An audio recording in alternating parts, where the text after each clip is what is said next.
This is my 4th time in North Africa, so I'm an expert, I think. I was shot twice in Ouarzazate and twice in Rabat and Saleh.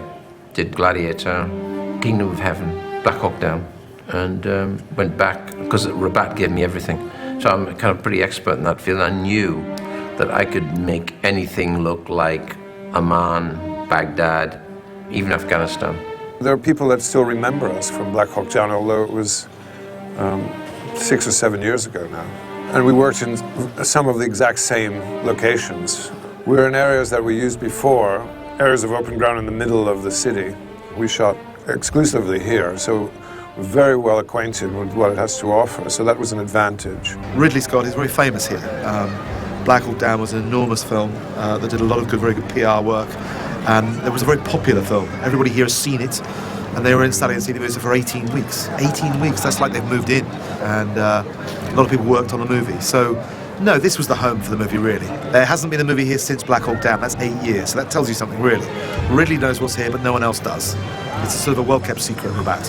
He loves this part of the world. He has a real affinity for it. You know, he loves the being in it, and he really gets it on screen, the authenticity and the feel and the flavors of it, and he loves that, and I think he really captured it beautifully. When we shot in 2000, Gladiator, there was no films. We were the only film.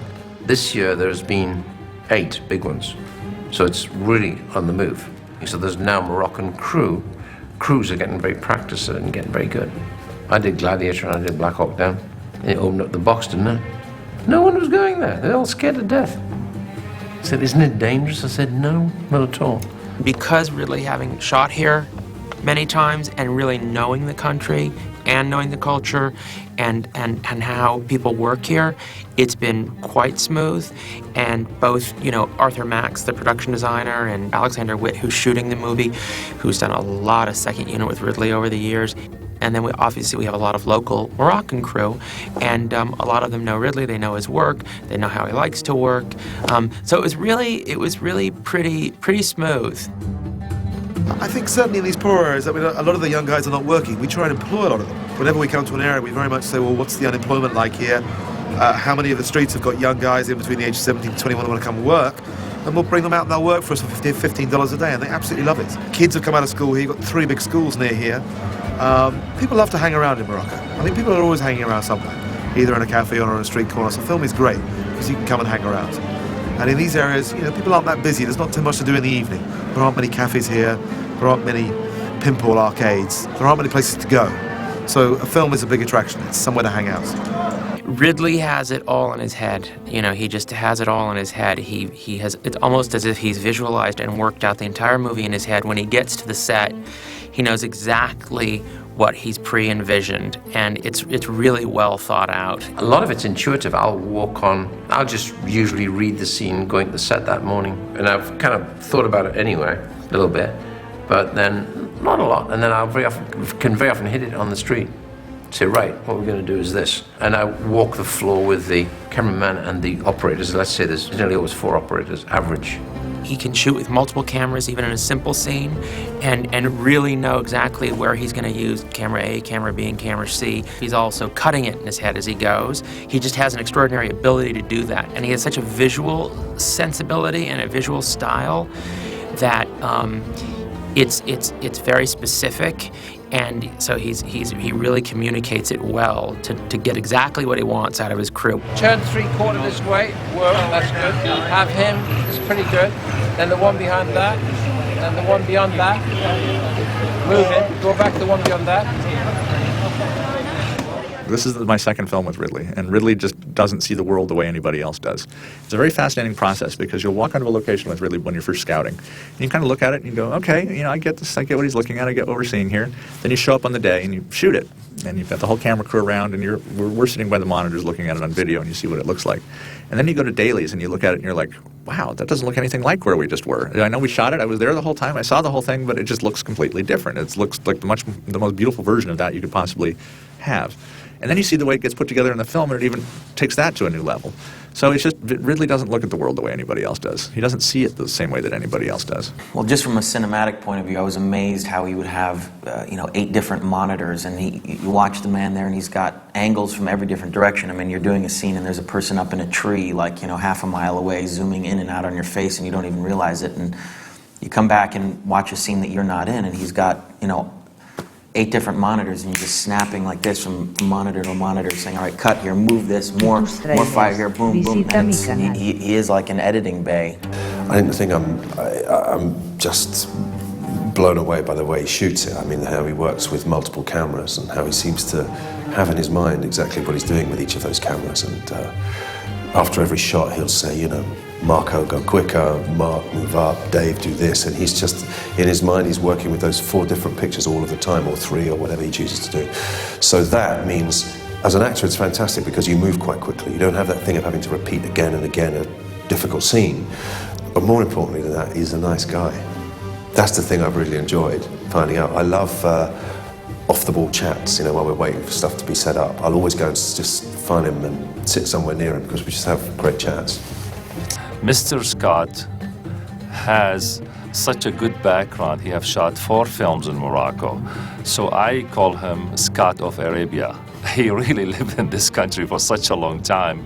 I feel he should buy a villa and just live here, keep shooting films here. Why not? Really is the kind of a director that he knows exactly what he wants, but he lets the actors be free to see what will come out of them. And if he likes it, he's gonna just add some fine touches or just fine touches like a great sculptor. Oh, it's amazing. I thought when I came here it became like a little bit snobby or something, but he's so amazing. He's so soft, so gentle. You know what he wants.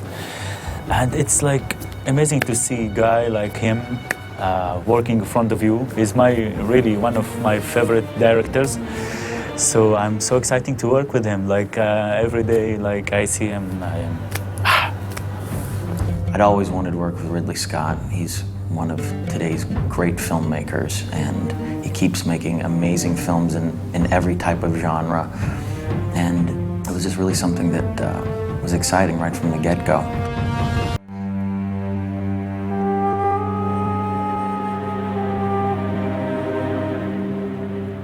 My first conversation with Ridley about Body of Lies was, we're going to show the modern face of the Arab world. Morocco is an extraordinary location. There is a bit of everything here, and directors find that they can achieve what they want in a relatively low budget. So we started off our preliminary scouts to sort of figure out the movie with Arthur, Max, and myself.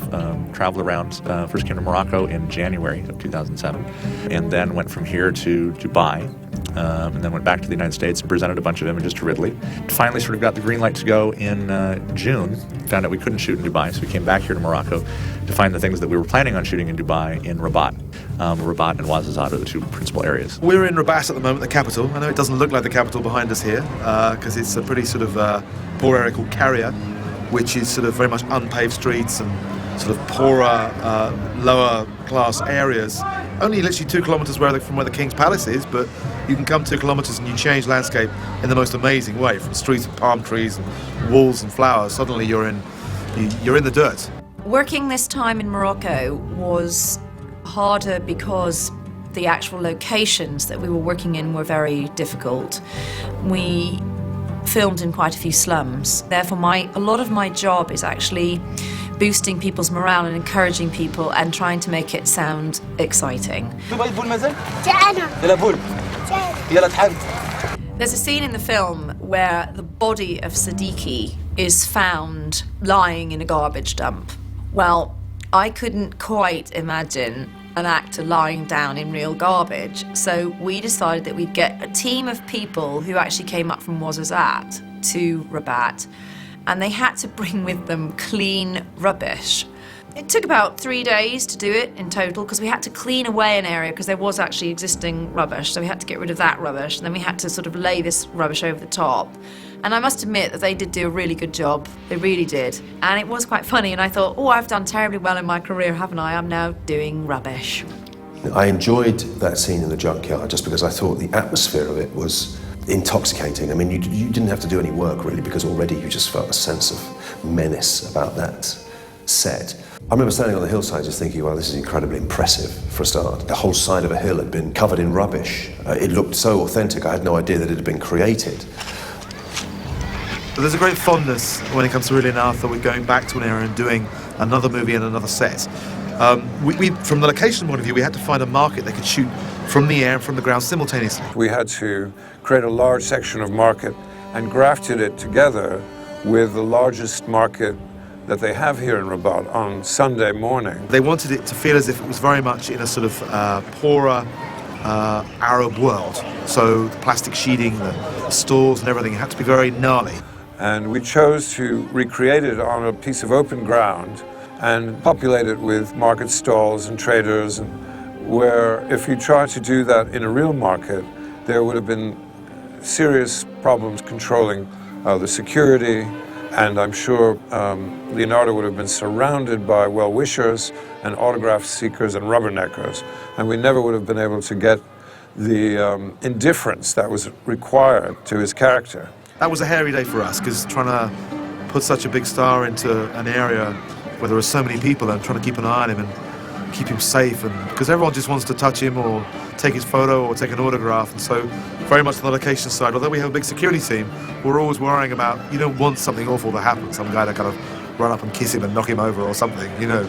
With markets, I've learned that you have to dress them on the day, because if you don't dress them on the day and you dress them the day before, there isn't going to be anything left for filming when you get there in the morning, because things have accidentally managed to find their way somewhere else, which is not on the set, but probably in someone's tummy somewhere. And you kind of can forgive them because, you know, you're filming in a slum area and these people see all this produce and they probably think, wow, I can't believe it, you know. And then when it came to striking it, we didn't really have to strike it because it just struck itself. And so we just walked away, and we went back the next day and there wasn't a thing to be seen. Everything had been struck for us, which was great because I saved on labour, so I was quite happy about it.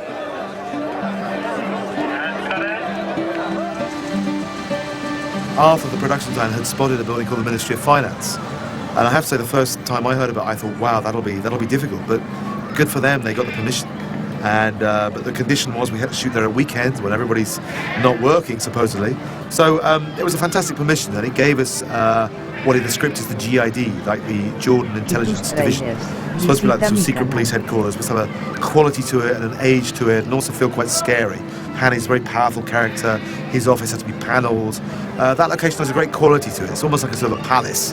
And with a bit of signage, you know, change all the signs, black cars in there, a few guards.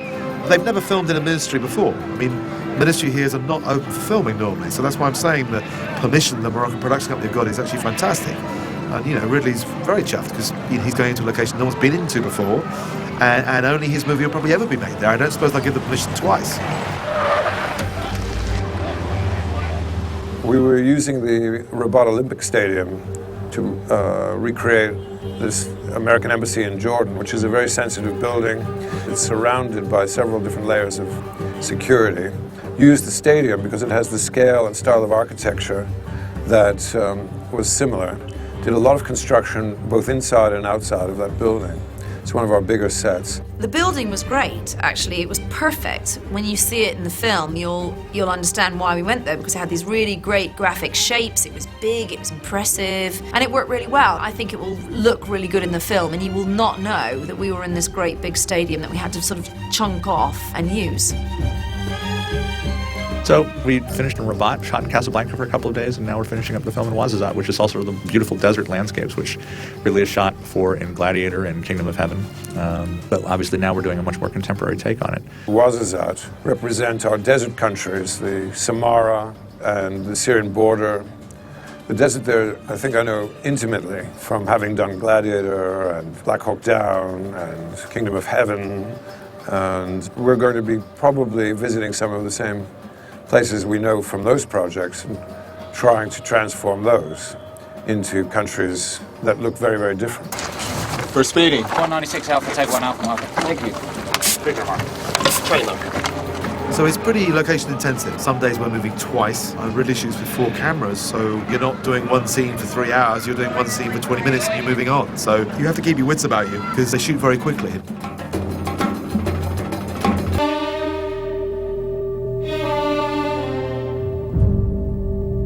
Ignatius was a journalist in the Middle East for 30 years. The 30 years has been his passion. The Middle East is his passion. Foreign correspondent for the Washington Post, right? He just knows everything. He's pretty much an expert in this field and worked for the Washington Post and knows about CIA operations and has lots of inside information that I knew would be pretty relevant in today's times and would make a pretty compelling film. It was in 2002. I went to see a top official at the CIA working on my column for the Washington Post. And I asked this official who was really making a difference in the war on terrorism. And this guy said, man, the Jordanians. Heard a lot of their stories about what they do and began assembling pieces of this plot, and also began to study the personalities, pull together the composite that is Hani Salam, the head of the service in my novel. We are to cooperate, my dear. Never lie to me. Understand? Never lie to me. This really began with some work that I did with Ridley on an earlier project. In the course of that, we got to know each other. So when I was finished a first draft of Body of Lies, I let Ridley know about it. We sent a copy to Michael Costigan, who works for him as his executive producer on this movie, I think. Ridley and Michael and I all read it together and decided to join forces as our second, kind of David Ignatius project. And it was just such a smart, well-crafted, well-structured, both thriller and character study, and had resonance in the world. So it was really something we felt kind of had everything in it. When I finished the book, a different title was on it. I called it Penetration. And this is a story about what intelligence services do, which is penetrate the adversary. Penetration, these days for most folks sounds like an X-rated movie. And that, in fact, was the reaction of most people. I told my dad, who's 87, that I finished this new novel, and he said, what's the title? I said, well, Pop, it's Penetration. And he looked at me and he said, Dave, is that a working title? meaning, forget it. Ridley liked it. I thought it was a pretty good title, considering what it's about, which covers the ground of politics and religion, or religion and politics. And so this was about an insertion into, parts of North Africa. So I think it's a bit too vivid. A full year before the book was published, it was optioned by Ridley's company, Scott Free, and then they began work quite early on a screenplay for it. The bottom line is it's still about what's a good piece of material.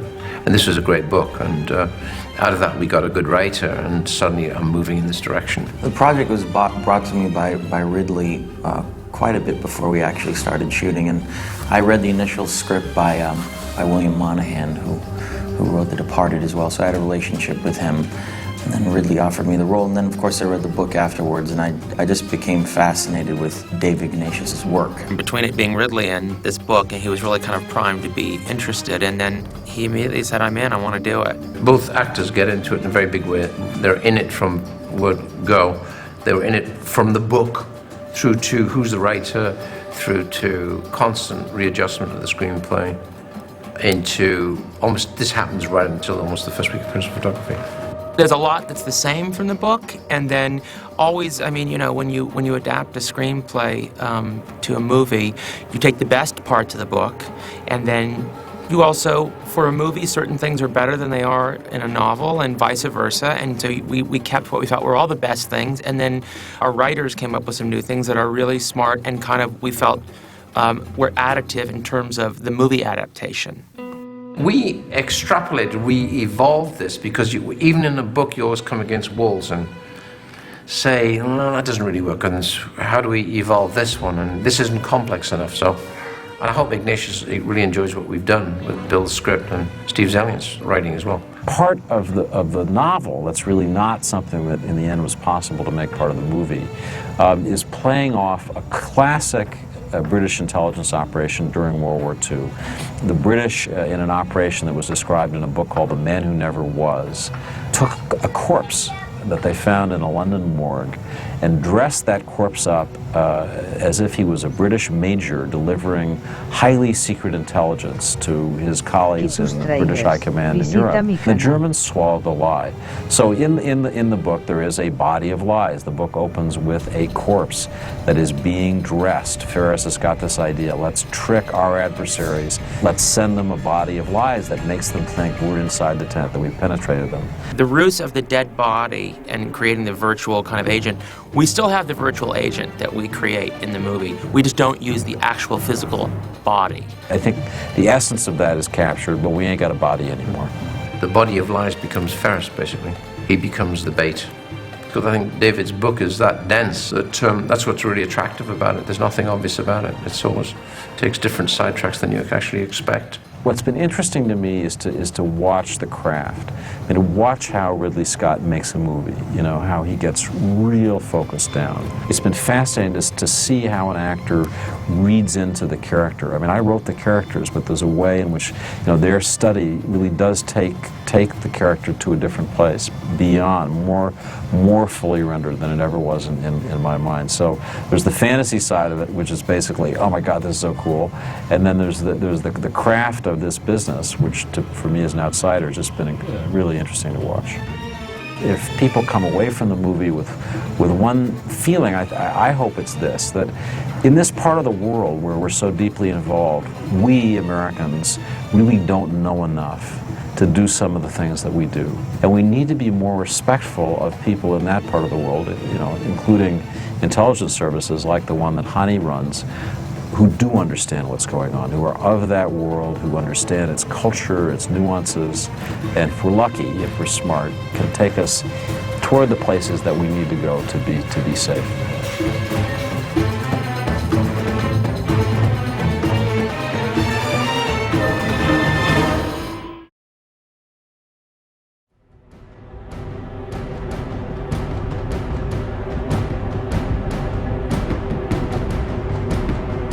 Thank you.